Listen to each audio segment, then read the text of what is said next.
Hello guys, Pathanamthitta പുതിയ episode റിവ്യൂയിലേക്ക് എല്ലാവർക്കും സ്വാഗതം. അങ്ങനെ അനാമികയും വേണു എല്ലാം കൂടെ പയ്യെ അബിയുടെ അടുത്തോട്ട് ചെല്ലുവാണ്.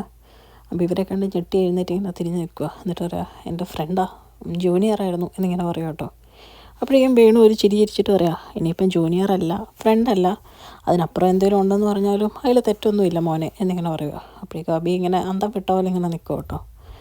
എന്നിട്ട് വേണു പറയാണ്, അല്ല അതുകൊണ്ടല്ല, മോൻ്റെ ഏട്ടനൊക്കെ ഭാര്യയായിട്ട് വരേണ്ടത് എൻ്റെ മോളെപ്പോലെ നല്ല കുടുംബത്തിൽ നിന്നുള്ള മരുമക്കളാണ്, അല്ലാതെ ഞാനത് പറയേണ്ട കാര്യമില്ലല്ലോ എന്ന് പറഞ്ഞിട്ട് അബിയുടെ കൂടെയുള്ള പെങ്കൊച്ചിനോട് സ്ഥലം എവിടെയാണെന്നൊക്കെ ചോദിക്കുക കേട്ടോ.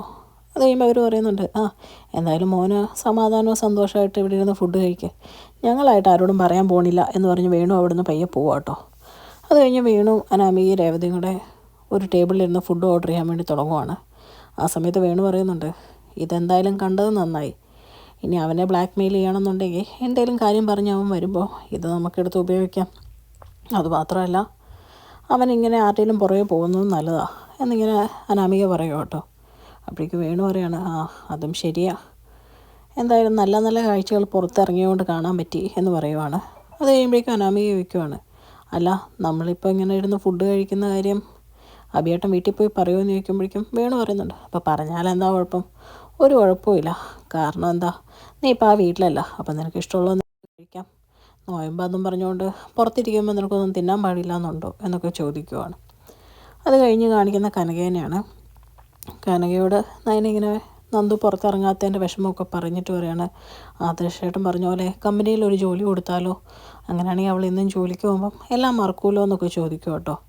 ഇത് കേൾക്കുമ്പോൾ കനക പറയാണ്, അതൊക്കെ ശരിയാ മോളെ, പക്ഷേ ആ ജോലി വേണ്ട, അത് കിട്ടി ജോലിക്ക് പോകാൻ തുടങ്ങിക്കഴിഞ്ഞാൽ അതിലേറെ വിമർശനങ്ങൾ നമ്മൾ കേൾക്കേണ്ടി വരും, അവളെവിടെയെങ്കിലും നല്ലൊരു ജോലിക്ക് വലിയ താമസിക്കാതെ കയറിക്കോളും എന്നൊക്കെ പറയുവാണ്. അങ്ങനെ ഇരിക്കുന്ന സമയത്ത് ആദർശ് വന്നിട്ട് കനകയോട് പറയാണ്, അമ്മ വീട്ടിൽ പൊക്കോ, ഇനി ഞാൻ നയനോട് കൂടി ഇരുന്നോളാം എന്ന് പറയും കേട്ടോ.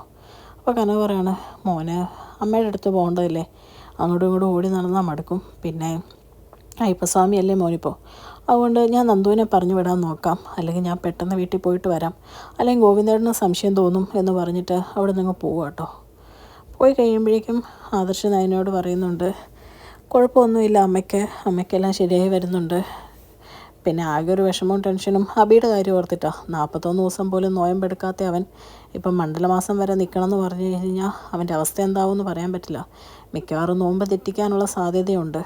അതുമാത്രമല്ല, മുത്തശ്ശൻ ഈ നോയമ്പ് നേർന്നത് നമ്മുടെ കുടുംബത്തിലെ എല്ലാ പ്രശ്നങ്ങളും മാറാൻ വേണ്ടിയിട്ടില്ലേ, അപ്പോൾ ആരെങ്കിലും ഒരാൾ നോയമ്പ് തെറ്റിച്ചാലും അതിൻ്റെ ഭവിഷ്യത്തിനെയും കുടുംബത്തിലുണ്ടാവുമോ എന്ന് എൻ്റെ പേടി എന്നൊക്കെ ആദർശ നയനോട് പറയുവാണ്. അത് കഴിഞ്ഞ് കാണിക്കുന്ന ഗോവിന്ദനാണ്. ഗോവിന്ദൻ ഇങ്ങനെ നന്ദുവിനോട് ചോദിക്കുവാണ്, മോൾക്ക് എന്താ വിഷമം, 2 ദിവസമായിട്ട് ഞാൻ ശ്രദ്ധിക്കുന്നുണ്ട്, പണ്ടൊക്കെ മോള് കൂട്ടുകാരോട് പുറത്ത് പോകുന്നതിലായിരുന്നു എനിക്ക് വിഷമം, ഇപ്പം മോളൊന്നും പൊക്കൂടെയെന്ന് ഞാൻ ആലോചിക്കുന്നേ എന്നിങ്ങനെ പറയുക കേട്ടോ. ഇതൊക്കെ കേൾക്കുമ്പോഴേക്കും നന്ദു പറയുന്നുണ്ട്, എനിക്ക് വിഷമമൊന്നുമില്ല, പിന്നെ തീരെ വിഷമമില്ല എന്ന് ഞാൻ കള്ളം പറയുന്നില്ല, അതിന് കാരണം എന്താണെന്ന് അച്ഛന് വലിയ താമസിക്കാതെ മനസ്സിലായിക്കോളും എന്ന് പറയുക, അതെന്തായാലും അനിയല്ല എന്ന് പറയും കേട്ടോ. അപ്പോഴേക്കും ഗോവിന്ദൻ ചോദിക്കുവാണ്, അനിയല്ലെങ്കിൽ വേറെന്ത് പ്രശ്നമോ, ഇച്ചിരി വൈകി അറിയുന്നതിലും നേരത്തെ അറിയുന്നതല്ലേ നല്ലത്, മോക്കത് പറഞ്ഞുകൂടെ എന്ന് ചോദിക്കുമ്പം ഇതൊക്കെ കേട്ടുകൊണ്ട് കനകയൊക്കെ വരും കേട്ടോ. കനക പെട്ടെന്ന് മുഖത്ത് സന്തോഷമൊക്കെ അഭിനയിച്ച് അകത്തോട്ട് കയറുവാണ്. എന്നിട്ട് പറയാണ്, എന്താ ഗോവിന്ദേട്ടാ ഇവിടെ എന്താ ഒരു സംസാരം എന്ന് പറയുമ്പോഴേക്കും ഗോവിന്ദൻ പറയാം, ഇവൾ പുറത്തൊന്നും പോകുന്നില്ലല്ലോ, അതിൻ്റെ ഒരു വിഷമം, പിന്നെ ദുസ്വപ്നങ്ങൾ ഈയിടെയായിട്ട് എന്നും കാണുന്നത്, നയനമോളെയാണെങ്കിൽ വിളിച്ചിട്ട് കിട്ടുന്നുമില്ല എന്നിങ്ങനെ പറയുവാണ്. അപ്പോൾ കനക പറയുന്നുണ്ട്, അത് കുഴപ്പമൊന്നുമില്ല, നയനമോൾ അവിടെയുണ്ട്, തിരക്കല്ലേ, അങ്ങോട്ടും ഇങ്ങോട്ടും ഓടാൻ മോള് മാത്രമല്ലേ ഉള്ളൂ, അവർ ക്ഷേത്രത്തിലൊക്കെ പോകുമ്പോൾ നോയമ്പും കാര്യങ്ങളൊക്കെ ആണല്ലോ, എപ്പോഴും ഹോസ്പിറ്റലിൽ അങ്ങനെ ഇരിക്കാൻ പറ്റില്ലല്ലോ, അതുകൊണ്ടാണ് എന്ന് പറയുമ്പോൾ ഗോവിന്ദൻ പറയുന്നുണ്ട്, അതൊക്കെ ശരിയായിരിക്കാം, പക്ഷെ മോളുടെ ഒച്ച കേട്ടാലേ ഒരു സമാധാനമുള്ളൂ എന്ന് പറഞ്ഞ് അവിടെ നിന്ന് സങ്കടപ്പെട്ട് എഴുന്നേറ്റങ്ങ് പോകുക കേട്ടോ.